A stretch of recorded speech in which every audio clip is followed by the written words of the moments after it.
Hello everyone, welcome to my YouTube channel Alex coaching classes. So बच्चों, आज के इस वीडियो में पढ़ने वाले हम क्लास 10th के सैंपल पेपर। आई होप आपने फर्स्ट पार्ट देख लिया होगा। फर्स्ट पार्ट में मैंने ऑब्जेक्टिव क्वेश्चन सॉल्व किया था, question number 1 to 13। I hope आपने देख लिया होगा। अगर आपने अभी तक नहीं देखा है तो जाकर के देख लीजिए, इस वीडियो के डिस्क्रिप्शन में आपको लिंक मिल जाएगा। अभी हम क्वेश्चन नंबर 14 से स्टार्ट करेंगे। 6 क्वेश्चन और बच्चों बचे हैं ऑब्जेक्टिव, उसके बाद 2 मार्क्स 3 मार्क्स ऐसे सॉल्व करते चलेंगे। क्वेश्चन नंबर 14 आपको स्क्रीन पर दिख रहा होगा। क्वेश्चन कह रहा है if the difference of mode and median of a data is 24। आपको दे दिया क्या, मोड और मीडियन का जो डिफरेंस है वो 24 है। Then the difference of median and mean is, तो आपसे पूछ रहा है कि मीडियन और मीन का डिफरेंस कितना होगा। तो सबसे पहले आपको लिखना है given that mode minus median, इसी दोनों का डिफरेंस है। So mode minus median is equals to 24। यही गिवन है आपको, गए? यस सर, यही गिवन है।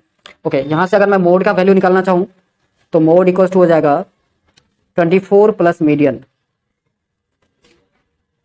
24 माइनस मीडियन था, आप राइट हैंड साइड ले जाओगे तो प्लस का मीडियन हो जाएगा। ओके, तो बच्चों जैसा कि आप सबको पता होगा कि मीन मोड मीडियन में एक रिलेशन होता है। आप कहोगे सर क्या रिलेशन होता है, तो mode equals to 3 times median, means 3 median आप लिखोगे माइनस 2 मीन। ये एक रिलेशन होता है। क्लास 10th के एनसीईआरटी बुक में ऑलरेडी ये फॉर्मूला लिखा हुआ है। अब देखिए मोड की जगह पे हम क्या यूज करेंगे, अभी जस्ट ऊपर आपने जैसा कि देखा कि 24 प्लस मीडियन हमने लिखा है, तो यहाँ पर यूज कीजिए 24 plus median. 24 plus median is equals to 3 median minus 2 mean. अब आपको क्या करना है, मीडियन को राइट हैंड साइड ले जाना है, तो सब्ट्रैक्ट हो जाएगा। So 24 is equals to 3 median minus 2 mean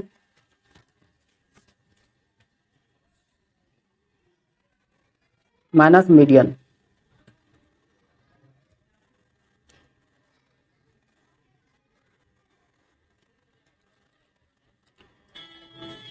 अब 3 मीडियन माइनस मीडियन तो 2 मीडियन होगा बच्चों। So 2 median minus 2 mean. अब यहां से आप 2 कॉमन ले सकते हो। So 24 is equals to 2 times of median minus mean. अब यही हमें डिफरेंस निकालना था, मीडियन और मीन के बीच डिफरेंस हमें बोला गया था। अब देखिए 2 1 जा 2, 12 2 जा 24, तो आंसर कितना आया 12, जो आपके ऑप्शन बी में अवेलेबल है। नेक्स्ट क्वेश्चन नंबर 15 कह रहा था number of revolution made by a circular wheel of radius 0.25 metre in rolling a distance of 11 kilometre. Okay, तो यहाँ पर देखिए टोटल डिस्टेंस कितना गिवन है, 11 किलोमीटर। आप लिख सकते हो क्वेश्चन नंबर 15 है ये, distance D is equals to 11 kilometre. इसको आप मीटर में कन्वर्ट करोगे तो 11,000 मीटर हो जाएगा। Radius of wheel,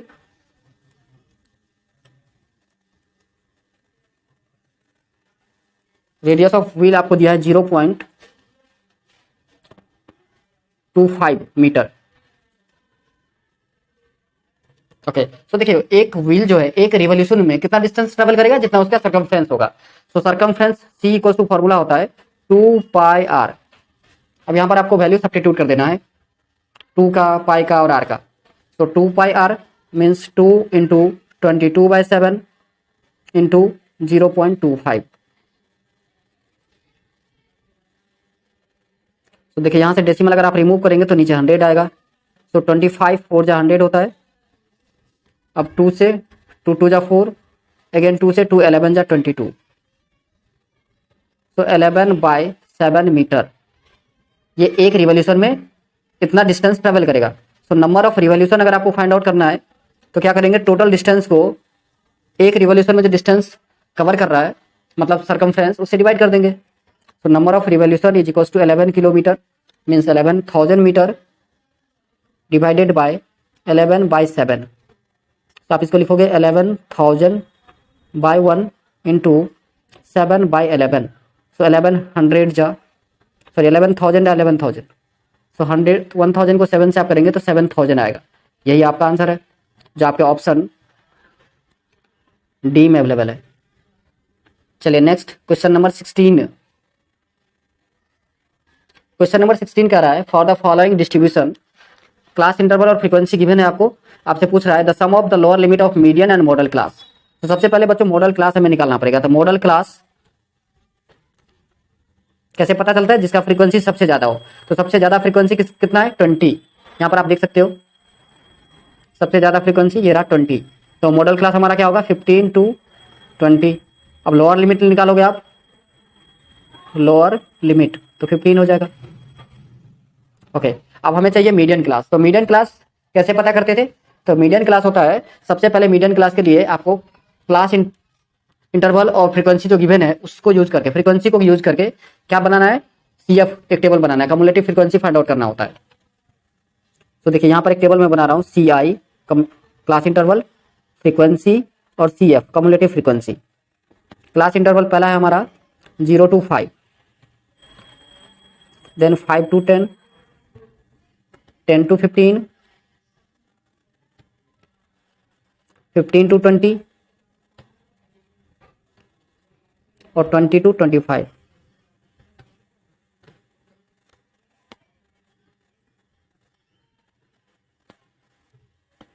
frequency 10, 15, 12, 20 and 9। अब देखो सीएफ कम्युलेटिव फ्रीक्वेंसी, पहला फ्रीक्वेंसी सीएफ ही होता है। तो पहला 10 एट इज लिखना है एज इट इज, फिर 10 प्लस 15 25, 25 प्लस 12 37, 37 प्लस 20 57, 57 प्लस 9 66।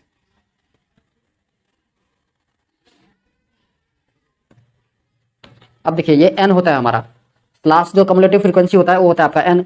तो n/2 आप फाइंड आउट करते हो, तो n/2 66/2 करोगे आप तो 33 होगा। नाउ 33 से जस्ट बड़ा आपको देखना है क्या? CF cumulative frequency. तो 32 से जस्ट बड़ा आप देखोगे तो 37 आएगा। तो ये क्लास इंटरवल जो है ये आपका मीडियन क्लास हो जाएगा। क्लियर है बच्चों? मीडियन क्लास कैसे फाइंड आउट करते हैं पता चला? मीडियन क्लास, मीडियन क्लास हमारा हो गया 10 to 15। अब इसका लोअर लिमिट जो है कितना होगा? 10। Lower limit equals to 10। अब देखो सम पूछ रहा था आपको, सो 15 प्लस 10 आंसर कितना आएगा बच्चों? 25। यही आपका आंसर है जो ऑप्शन बी में अवेलेबल है। ऑप्शन बी में आप देखेंगे तो 25 है। चलिए नेक्स्ट क्वेश्चन नंबर 17 कह रहा है 2 dice are rolled simultaneously, what is the probability that 6 will come up at least once? At least once, कम से कम एक बार जो है 6 आना चाहिए। तो अगर 2 डाइज को आप रोल करते हो तो सैंपल स्पेस कितने आते हैं? 36। क्या क्या? 1 1 1 2, पहला 1 1, फिर 1 2, 1 3, 1 4, 1 5, 1 6, फिर 2 1, 2 2, 2 3, 2 4, 2 5, 2 6, 3 1, 3 2, 3 3, 3 4, 3 5, 3 6, 4 1, 4 2, 4 3, 4 4, 4 5, 4 6। ऐसे ही 5 1,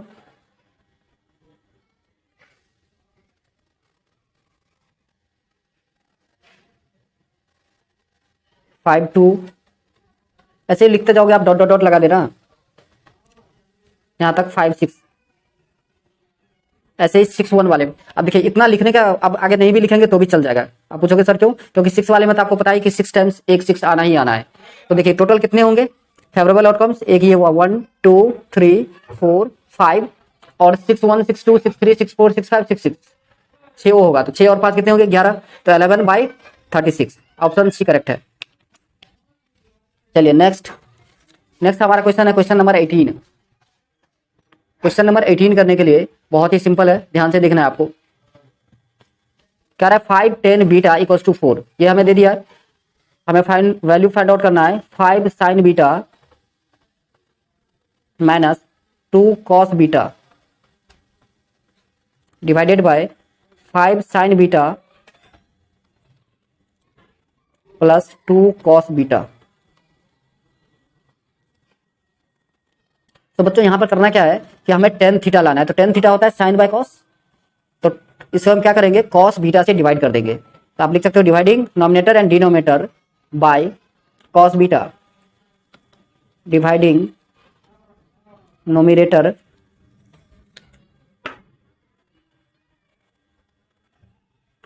and denominator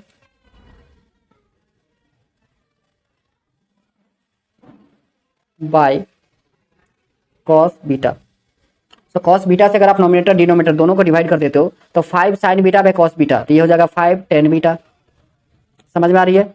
minus 2 cos beta by cos beta, तो 2 बचेगा। सिमिलर केस नीचे भी है, 5 टेन बीटा प्लस का 2। अब आप ध्यान से देखोगे तो यहाँ 5 टेन बीटा का वैल्यू कितना है, 4। तो सब्स्टिट्यूट कर दीजिए, तो 4 माइनस 2 डिवाइडेड बाय 4 प्लस का 2, तो 4 माइनस 2 दैट इज 2 और 4 प्लस 2 6, डिवाइड कीजिए तो 1/3 आएगा, जो आपके ऑप्शन ए में अवेलेबल है। Next question number 19। Question number 19 statement और रीजन, एजर्शन और रीजन टाइप क्वेश्चन है, जिसमें 4 ऑप्शन आपको दिए होते हैं। यदि स्टेटमेंट और रीजन दोनों सही है और रीजन करेक्ट एक्सप्लेनेशन होता है तो ऑप्शन ए लिखते हो आप। रीजन और स्टेटमेंट दोनों सही है लेकिन रीजन सही से एक्सप्लेन नहीं कर रहा है, स्टेटमेंट को कोई रिलेशन नहीं है स्टेटमेंट के साथ, तो ऑप्शन बी लिखते हो। ऑप्शन सी होता है जब स्टेटमेंट ट्रू हो और रीजन फॉल्स, और डी ऑप्शन होता है जब आपका स्टेटमेंट फॉल्स हो बट रीजन ट्रू। तो देखिए आप क्वेश्चन को देखते हैं। क्वेश्चन कह रहा है if product of two number is 5780 and their HCF is 17 then their LCM is 340। तो देखिए आपने एक क्वेश्चन फॉर्मूला पढ़ा होगा, प्रोडक्ट ऑफ टू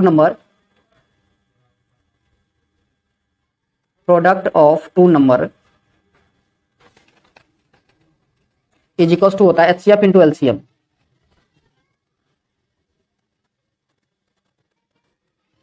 तो यहां पर ध्यान से आप देखेंगे तो प्रोडक्ट कितना दिया है 5780, तो 5780 is equals to 17 into LCM. तो एलसीएम इक्वल्स टू क्या हो जाएगा 5780 डिवाइडेड बाय 17, 17 से आप डिवाइड करेंगे, 17 3 जा 51, 17 4 जा 68 0, तो 340 आ रहा है। इसका मतलब स्टेटमेंट जो है आपका उस सही है। चलिए अब रीजन को पढ़ लेते हैं। रीजन क्या कह रहा है हमारा, रीजन कह रहा है कि HCF is always a factor of LCM, ये भी बिल्कुल सही है और करेक्ट एक्सप्लेनेशन भी है, तो ऑप्शन ए करेक्ट है। कौन सा ऑप्शन, ऑप्शन ए करेक्ट। चलिए नेक्स्ट क्वेश्चन नंबर 20 कह रहा है the line joining the mid point of two side of a triangle is parallel to the third side and equal to the half of it. ये आपका theorem ही है class 10th का। कह रहा है वो उसके बाद ये तो रीजन था। एजर्शन कह रहा है if the coordinate of the mid point of the side A B and A C of triangle A B C are respectively इतना then B C equals to 20। तो इसमें दोनों सही है लेकिन करेक्ट एक्सप्लेनेशन नहीं है, तो इसका ऑप्शन बी करेक्ट है। ये आप डिस्टेंस फार्मूला से फाइंड आउट कर सकते हो। ये मैं आप लोगों के लिए छोड़ रहा हूँ, डिस्टेंस फार्मूला बहुत ही आसान है, √x2 - x1 square plus y2 - y1। Check कीजिए खुद से और कमेंट करके बताइए कि 20 आ रहा है बीसी या नहीं। तो बच्चों ये था हमारा ऑब्जेक्टिव क्वेश्चन 1 मार्क। अब हम 2 मार्क्स के क्वेश्चन मूव करते हैं। पहला क्वेश्चन आपको दिया है if 49x plus 51y is equal to 499। 49x plus 51y is equal to 499, equation first. और सेकेंड इक्वेशन है आपका x plus 49y is equal to 501, ये इक्वेशन सेकेंड है। अब बच्चों देखो ये इस दोनों इक्वेशन को या तो आप एलिमिनेशन मेथड से क्या करना है कि अगर x को आप एलिमिनेट करना चाहते हो 51x है बच्चों, सॉरी x नहीं है 51x। ओके तो आप इक्वेशन 1 को 51 से मल्टीप्लाई कीजिए, इक्वेशन 2 को 49 से मल्टीप्लाई कर दीजिए और फिर एलिमिनेट हो जाएगा। लेकिन ये मल्टीप्लाई करने के बाद बहुत बड़ा वैल्यू आएगा, तो इसके लिए करते क्या है पहले इस दोनों इक्वेशन को हम ऐड कर देते हैं। Adding equation first and second, इससे थोड़ा इजी हो जाएगा। तो दोनों इक्वेशन का आप ऐड करोगे तो 100x plus 100y is equal to 1000। अब यहां से अगर हम 100 कॉमन निकालें, कॉमन है दोनों में, तो x plus y is equal to 1000। 100 से 10 बार में तो x plus y is equal to आया 10। Let it be equation third. चलिए अब क्या करना है, इस दोनों इक्वेशन को सब्ट्रैक्ट कर दीजिए। तो 51x माइनस 49x तो 2x होगा, और 49y माइनस 51y तो माइनस का 2y इज इक्वल्स टू 501 से 499 को माइनस करेंगे तो 2 आएगा। यहाँ से 2 कॉमन निकाल लेते हैं, तो x minus y is equals to 2, 2 से 2 कैंसिल आउट, तो x minus y is equals to हो गया आपका 1। ये है इक्वेशन फोर्थ। अब ये दोनों इक्वेशन सिंपल हो गया, ठीक है। अब दोनों इक्वेशन को ऐड कर दीजिए तो आपको x का वैल्यू पता चल जाएगा। Adding equation third and fourth, third और फोर्थ इक्वेशन को जब आप ऐड कर दोगे तो 2x इज इक्वल टू हो जाएगा 11।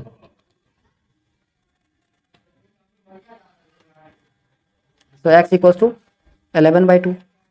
बात आ रही है समझ में? ओके। अब y का वैल्यू देखना है, तो x का वैल्यू किसी भी इक्वेशन में आप सब्स्टिट्यूट कर सकते हो, किसी भी इक्वेशन में। चलिए फर्स्ट में ही करते हैं। तो x plus y is equal to हमें गिवन था 10। आपको लिखना है putting the value of x in equation first, putting the value of in equation first. तो x plus y equal to 10 था, x का वैल्यू हमारा आया 11/2, तो 11/2 plus y is equal to 10, तो y का वैल्यू होगा 10 माइनस 11/2। अब एलसीएम लेंगे तो 2 हो जाएगा, 10 2 20 माइनस 11, आंसर आएगा आपका 9/2। तो यही दोनों आंसर है, x का 11/2 और y 9/2। नेक्स्ट क्वेश्चन है आपका 22। In the given figure below AD by AE equals to AC by BD and angle 1 equals to angle 2, then show that triangle BAE similar triangle CAD। अब सबसे पहले देखिए क्या गिवन है हमें, यहाँ पर AD by AE और AC by BD इक्वल है, और एंगल 1 और एंगल 2 इक्वल है। तो एंगल 1 और एंगल 2 अगर आप ध्यान से देखेंगे तो कौन से ट्रायंगल में आ रहा है, तो आप कहोगे सर ABD में आ रहा है। तो in triangle ABD angle 1 equal to angle 2। अब देखिए दो अगर एंगल इक्वल है, ये एंगल और ये इक्वल है, इसका मतलब है कि इसका अपोजिट साइड इक्वल होंगे, ठीक है ना। या फिर आप ये कह सकते हो कि ABD जो है आइसोसेलेस ट्रायंगल है, तो therefore AB is equal to BD। Clear है? Okay. Now in triangle BAE and triangle CAD आपको क्या गिवन है, तो AD CAD में से AD लास्ट के दो, इसके भी लास्ट के दो, तो AD by AE equals to AC by BD। तो BD की जगह पर हम क्या लिख सकते हैं, AB, क्योंकि इस ट्रायंगल में AB आ रहा है BAE वाले में, तो AC बाई AB लिख सकते हैं, बिकॉज ऑलरेडी हमने ऊपर लिख दिया कि AB और BD इक्वल है। ओके। दूसरा, इस दोनों ट्रायंगल में आप ध्यान से देखेंगे तो एंगल A जो है कॉमन है, आप लिख सकते हैं angle A equal to angle A common है, कॉमन एंगल। तो therefore triangle BAE similar to triangle CAD। हो गया प्रूफ, यही हमें प्रूफ करना था।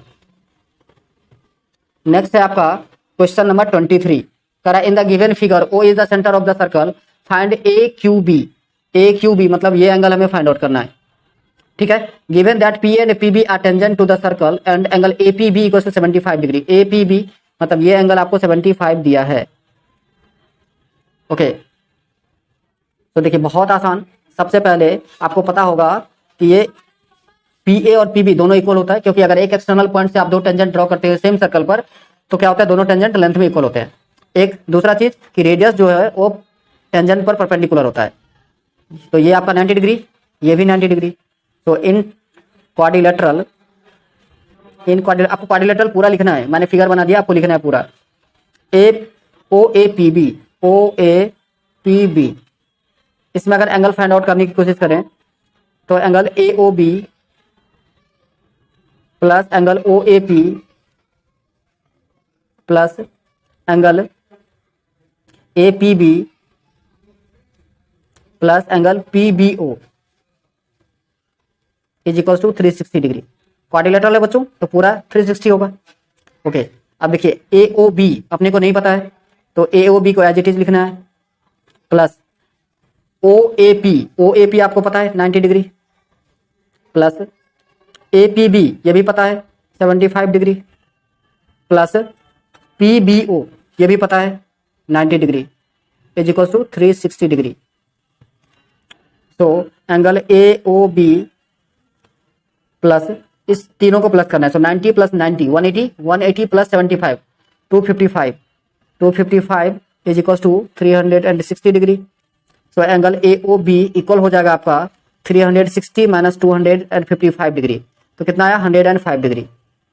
अब आपने एक थ्योरम पढ़ा होगा कि सेम सेगमेंट में जो सेंटर का एंगल होता है वो डबल होता है दूसरे एंगल के, इस एंगल के, मतलब ए क्यू बी के। तो अगर आप ए क्यू बी निकालना है आपको तो 2 से डिवाइड कर दीजिए, तो angle A Q B is equal to half of angle A O B, तो हाफ ऑफ 105 डिग्री,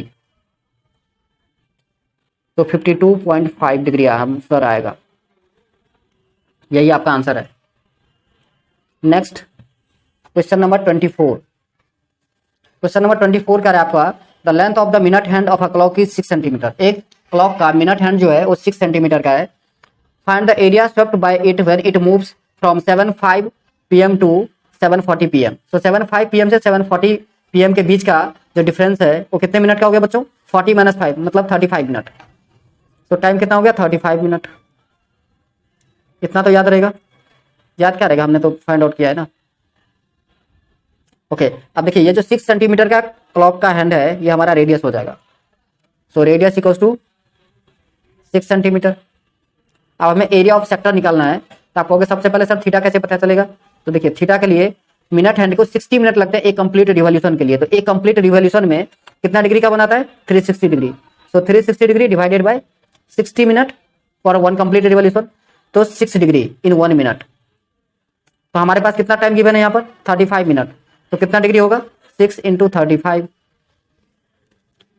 तो 210 इतना, ये आपका थीटा हो गया। अब हम यहाँ पर एरिया ऑफ सेक्टर का फॉर्मूला लगा देंगे, आंसर आ जाएगा। तो एरिया ऑफ सेक्टर फॉर्मूला होता है theta by 360 into pi r square. तो थीटा कितना है 210, तो 210 by 360 into pi r square, pi 22/7 कुछ भी नहीं बोला गया है, कुछ भी आप ले सकते हो, इंटू 6 इंटू 6। तो 0 0 कैंसिल आउट, 6 6 जा 36, यहाँ से आप कैंसिल कर सकते हो, 7 1 जा 7, 7 3 जा 21, तो 22 3 जा 66 सेंटीमीटर स्क्वायर। कितना एरिया स्वेप्ट होगा किसके द्वारा, क्लॉक हैंड के द्वारा। क्लियर है, चलिए आगे बढ़ते हैं। नेक्स्ट क्वेश्चन है आपका, इसी का एक और पार्ट भी है, और पार्ट है बच्चों, in the given figure arc have been drawn of radius 7 cm each with vertex A, B, C and D of a quadrilateral ABCD as center. Find the area of the shaded region. हमें इस reason का area निकालना है। ये देखिए 4 reason है, आपको बताऊं ये 1 2 3 4। तो ये एक सेक्टर टाइप का है बच्चों, ध्यान से देखो, एक सेक्टर है ना। तो सेक्टर का फॉर्मूला क्या होता है theta by 360 into pi r square. आप कहोगे सर थीटा तो पता ही नहीं है अपने को, एंगल ही नहीं दिया है, तो एंगल को एज इट इज रहने देंगे, angle A angle B angle C angle D, है ना। ओके, सो रेडियस कितना गिवन है, आप लिखोगे given that radius r is equal to 7 centimetre. So area of shaded region, area of shaded region, area of shaded region formula आपको पता है theta by 360 into pi r square. So A by 360 into pi r square. Similar है आपका B by 360 into pi r square plus C by 360 into pi r square plus D by 360 into pi r square. अब बच्चों यहाँ पर हम पाई r square common अगर निकाल लें तो हमारे पास बचेगा क्या, ए by 360 B by 360 plus C by 360 plus D by 360। तो हम पाई आर स्क्वायर कॉमन निकाल रहे हैं, तो सबको प्लस करना है आपको, a by 360 plus B by 360 plus C by 360 plus D by 360। Okay, इतनी बात समझ में आ रही है? ओके, अब बच्चों ये देखो ABCD जो एंगल है वो किसके क्वाड्रिलेटरल से इंटीरियर एंगल है, इस सबको प्लस करके कितना आएगा 360 डिग्री ही आएगा। So pi r square into 360 degree by 360, समझ में आ रहा है एंगल सम, ये 1 हो गया, इसको कैंसिल कीजिए, पाई का वैल्यू 22/7 इंटू 7 इंटू 7, तो 7 कैंसिल आउट, 22 को आप 7 से मल्टीप्लाई करेंगे तो 154 सेंटीमीटर स्क्वायर, ये हो गया आपका area of shaded reason. Next question है आपका क्वेश्चन नंबर 25। क्वेश्चन नंबर 25 कह रहा है if sine A plus B equal to 1, आप लिखेंगे given that sine A plus B is equal to 1। अब साइन A प्लस बी किसका वैल्यू होता है, साइन 90 का वैल्यू होता है बच्चों। So sine A plus B is equal to sine 90। Now comparing on both side, so A plus B will be equals to 90 degree, let it be equation first. अब दिया है दूसरा cos A minus B is equals to √3/2, √3/2। अब ये √3/2 किसका value होता है, तो ये होता है आपका cos 30 का। So cos A minus B is equals to cos 30 degree, दोनों साइड आप कंपेयर कर दोगे तो cos cos कैंसिल हो जाएगा, लिखना है आपको comparing on both side. So A minus B is equals to 30 degree, ये है आपका इक्वेशन सेकंड। अब दोनों इक्वेशन को आप ऐड कर दो, adding equation first and second, adding equation first and second. अब दोनों इक्वेशन को ऐड करोगे तो b से b कैंसिल हो जाएगा, तो 2a is equal to 120 degree, तो a का वैल्यू होगा बच्चों 120 divided by 2 mean 60 degree. Clear है? ओके, अगर a 60 है, a का वैल्यू आप इक्वेशन 1 और 2 किसी में भी पुट कर दीजिए। So putting the value of a in equation first, तो 60 degree plus b is equal to 90 degree. तो यहाँ से अगर आप b का वैल्यू फाइंड आउट करना चाहो तो b हो जाएगा आपका 90 degree minus 60 degree, that is 30 degree.